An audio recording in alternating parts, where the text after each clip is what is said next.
Good morning. It is a pleasure to be here today with my colleagues, and let me start by saying Happy Pride Month. Today and over the course of the month of June, we will hear a lot of statements of support for the LGBTQ2+ community. It is certainly appropriate to celebrate the progress we've seen to date, but we need to back those statements up with a commitment to real, tangible, meaningful action that we still need in Canada. We are here today to call for an end to a blatantly discriminatory policy that perpetuates stigma against the LGBTQ2+ community. Many Canadians may not be aware of this policy. Currently, any male who has sex with a male is ineligible to donate blood for 3 months, regardless of behavior. For example, a monogamous gay couple are disqualified simply based on their sexual orientation, despite being exclusive partners. A policy that makes determinations based on sexual orientation as opposed to sexual practices doesn't need to do this. Instead, it perpetuates stigmas that give rise to discriminatory behavior against our community. It is long past due for the federal government to put an end to the stigma and discrimination that men who have sex with men face in this country. Today, we are calling on the government to do the right thing. Stop the legal games in court to silence gay men who are just asking you to keep your promises. It is nothing short of virtue signaling to go out during an election campaign twice and promise men that you would end it, and now claim it's out of your hands and you can't make that change. If you couldn't make the change, why did you promise it in the first place during an election campaign? We are not just calling on the Liberals to keep their promise. Conservatives are providing a safe, immediate, and balanced solution to do so. The Canadian Medical Association's membership and the All Blood is Equal campaign has called for this. It is safe, it is easy to do, it ends discrimination and stigma. It shows a young gay, bi, or trans Canadian that there is nothing wrong with you. And you deserve the same set of questions asked of you when donating blood as someone who is straight. Questions should not be based on your sexual orientation, but rather the risk should be assessed by your behavior. There is no reason that this should be allowed or needs to be allowed in Canada today. I want to end my comments with a direct message to the LGBTQ2+ Canadians and community as we start Pride. The time for virtue signaling and feel-good statements without action is over. This safe change is long overdue, especially as there is a clear solution before the government. The only thing that's missing is the political will of the Liberal government to get this done. It is time to end the blood ban in Canada now. I'll pass it over to my colleague, Michelle Rempel.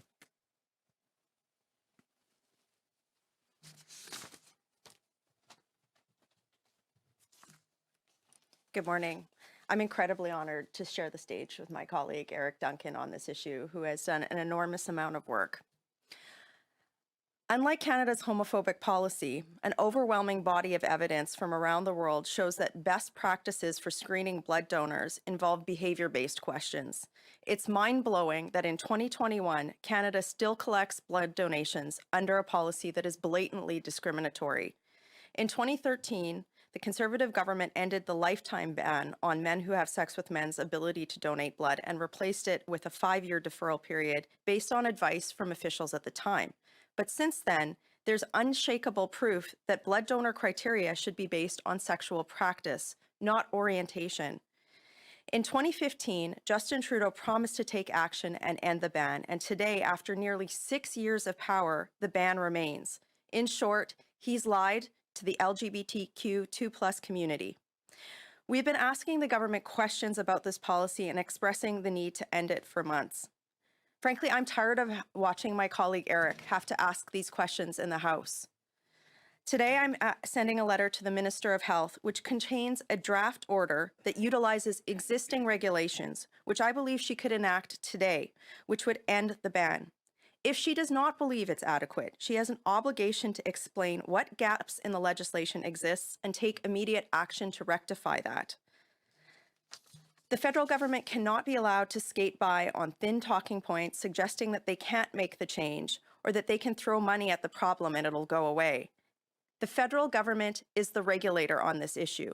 They have the power to introduce legislation if they have to make changes.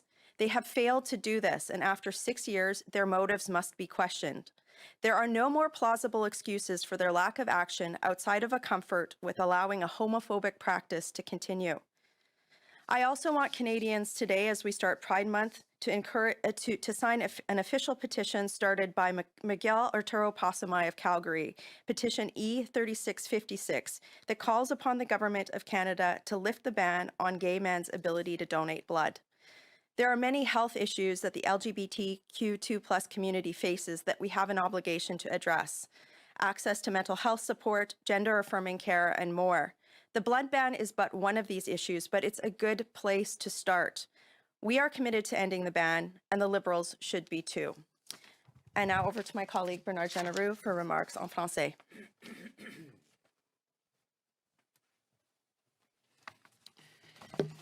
Merci Michel, Eric. Bonjour à tous. Je suis aujourd'hui avec mes collègues pour réclamer la fin d'une politique absolument discriminatoire qui perpétue la stigmatisation de la communauté LGBTQ2+. Actuellement, tout homme qui a des relations sexuelles avec un autre homme ne peut donner du sang pendant 3 mois. Par exemple, un couple de personnes gays et monogames ne peut donner du sang uniquement en raison de leur orientation sexuelle, même si ces 2 personnes sont des partenaires exclusifs. Des preuves sont de plus en plus nombreuses venant du monde entier, montrent que les pratiques exemplaires pour sélectionner les donneurs de sang comprennent des questions sur le comportement sexuel et non pas sur l'orientation. Il est surprenant qu'en 2021, le Canada accepte toujours des dons de sang dans le cadre d'une politique ouvertement discriminatoire.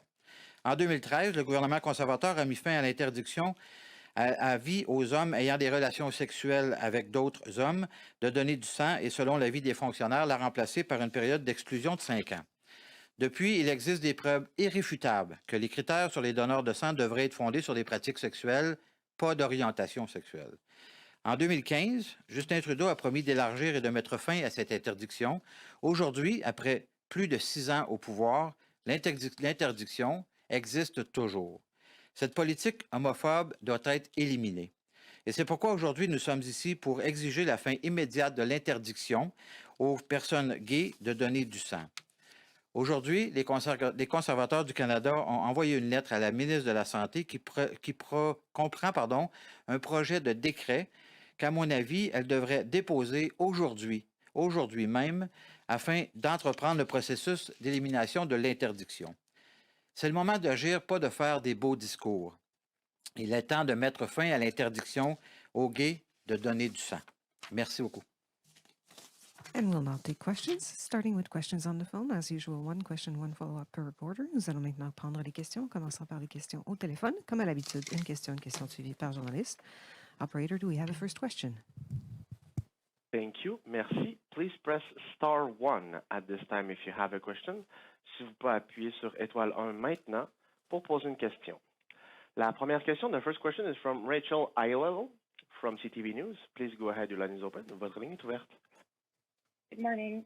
So I understand that this approach would push the health minister to do this imminently. We have extensive understanding that this isn't necessarily quite that simple. I'm wondering if you could just elaborate a bit more on what exactly is that you are proposing could be changed imminently to see the policy updated effective today. We believe that there is enough room for the minister to act on this within the existing regulatory structure that exists under the Food and Drug Act, broadly speaking. But again, if the minister feels that this is not adequate, that she has the power to change this, to clarify regulations, to enact new legislation. When there's a need for policy change, that's why Parliament exists. That's why the executive branch of government exists. So we've put forward a solution that we believe could work. The ball is now in her court.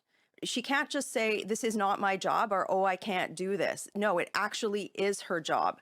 So we've put forward a productive solution. If she believes that it is not adequate, then she needs to tell us why, and also at the same time propose a change, not just throw her hands up and say, sorry, guys, can't do this. Thank you. And to follow up, it's an opposition day motion in the House today, and the Conservatives are going on another issue. I'm wondering if there's any discussion within the caucus about if this is a priority for the party, bringing this forward as a opposition day motion today and having the entire House debate this issue. I wish we didn't have to do that. I mean, the government has had 6 years to do this, right? And I'll put it this way. It is Pride Month. We have a month of action planned for this. I hope it doesn't take us another month and increasingly, higher levels of pressure on the government. They should just be doing the right thing on this. There's been so many times where, the opposition with this Liberal government, I remember when I had to put forward a private member's bill on the issue of a loophole with the bestiality legislation because they dragged their feet on it for 4 years.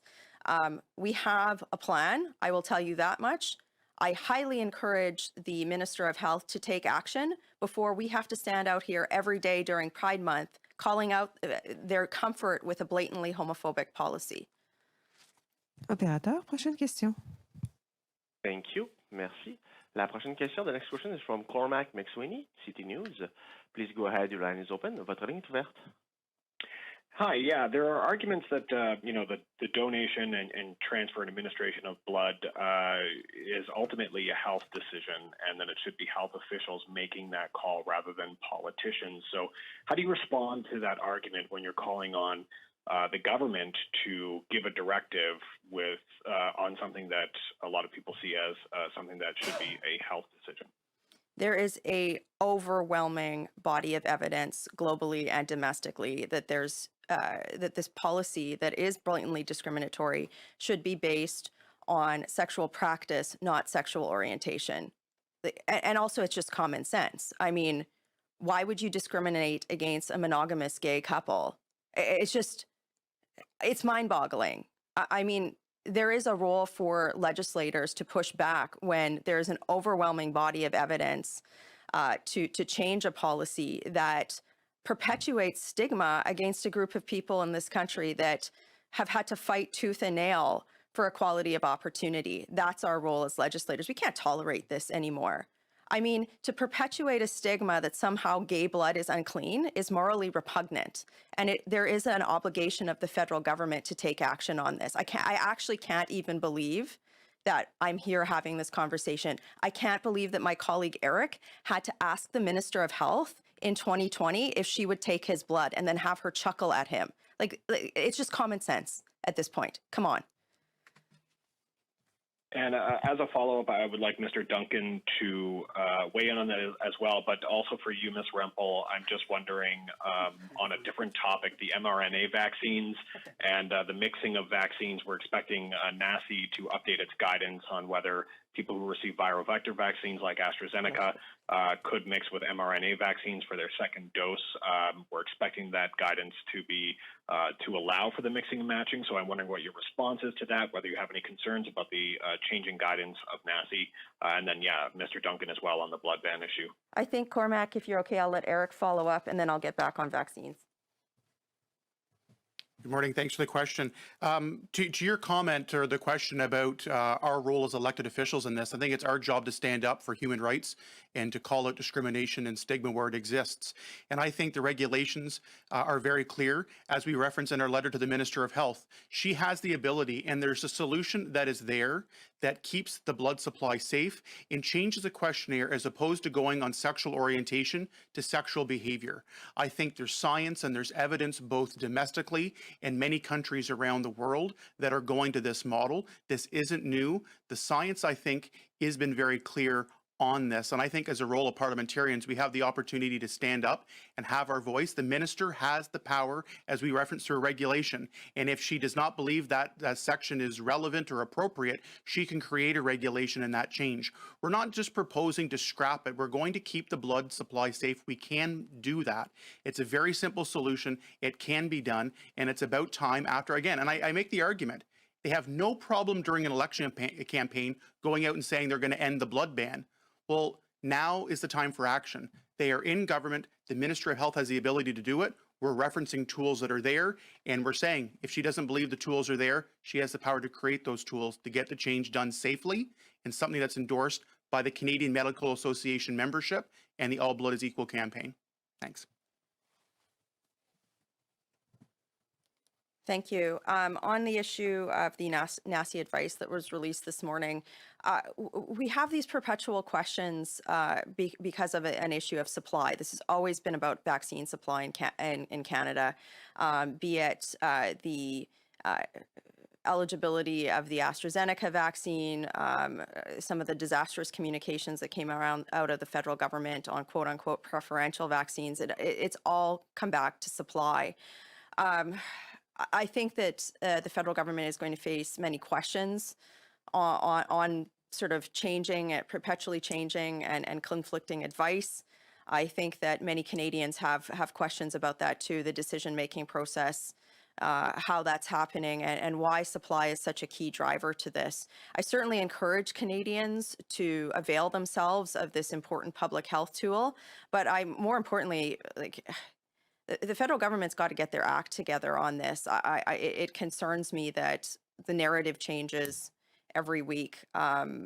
So again, I don't think we would be having this conversation if the government had negotiated contracts and been able to secure consistent supply from all of the suppliers for which we purportedly have contracts with.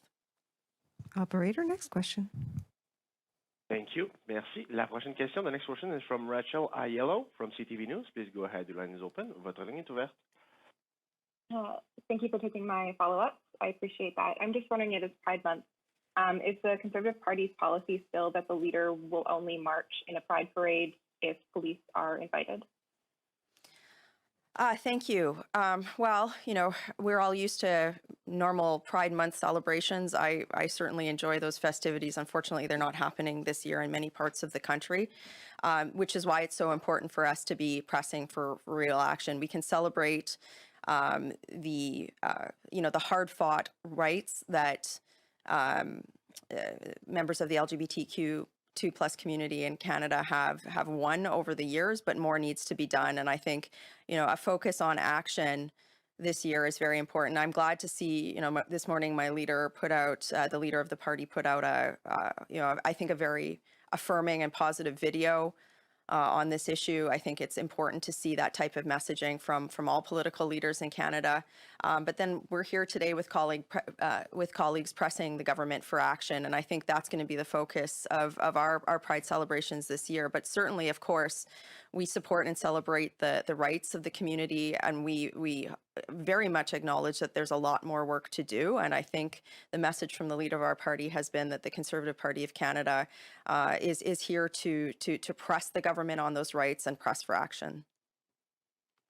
So then just to clarify, once we are able to have Pride parades again, can we expect to see Erin O'Toole marching whether or not police are part of that parade? Well, I have learned long ago to never speak on behalf of the leader of my party, but I will say this. This issue has been very important to me as a member of Parliament. Over the last 10 years of my career, I've fought a lot of battles on this issue, and I've watched. We went through the battle of changing the definition of marriage in our party's policy declaration, and we won. To have a leader that comes out and is putting out proactive messaging, talking about the need to change this, it's very encouraging. I think we've come far, and I'm proud of the fact that as a country, our right of center party understands and acknowledges that there's no question that when we talk about supporting human rights, that includes and must, promote the rights, human rights within the LGBTQ2+ community. I'll just close with this. I had a moment standing here. Eric was up here talking about this a few minutes ago, and when I will always remember that moment because we've come a long way. The community needs our support and needs us to fight, especially in our role as official opposition, to stop some of the tokenization that happens within the community with this government. And I'm very proud to be on this stage today talking about these issues and fighting for these issues as my caucus and our caucus does as well too. Thank you. And we'll now take questions in the room. David? Hi, David Thurton, CBC News. This government likes to call itself a pro-choice feminist government. You said that this policy banning gay blood is blatantly homophobic. Do you think this government is homophobic? Well, that's a question for them anyway, isn't it? I will say this. The Prime Minister purports to be a feminist, has unresolved groping allegations. It has a defense minister that purportedly knew about sexual assault allegations within the most senior levels of the military and did nothing. They greenlit a candidate who had substantiated harassment allegations. They threw out a strong Indigenous First Nations woman from cabinet for speaking truth to power. That's not the hallmark of a feminist government. They purport to support new Canadians, yet the Prime Minister practiced blackface. And here we are talking about the fact that they've had 6 years to either introduce legislation or regulations to change this. It is a homophobic policy. So the question on whether or not they are perpetuating homophobia by supporting this, that's a question for them. But certainly there's no reason why this policy should exist. Why is it a question for them? I mean, of course they're not going to call themselves, a bigoted, hateful description. Look, but you're in opposition. You have the opportunity to critique them. You're saying all these things. So are you going to make that value judgment? Well, I mean, look, I think Canadians want action. I think, that the policy is certainly homophobic. Why they are supporting this policy, there is a question to be answered there, for sure. And I'll check once more if we have one question left on the phone. Operator? Thank you. Merci. There are no questions registered on the phone at this moment. Il n'y a pas de questions sur le téléphone pour le moment. And this concludes the press conference. Ici met fin la conférence de presse. Merci.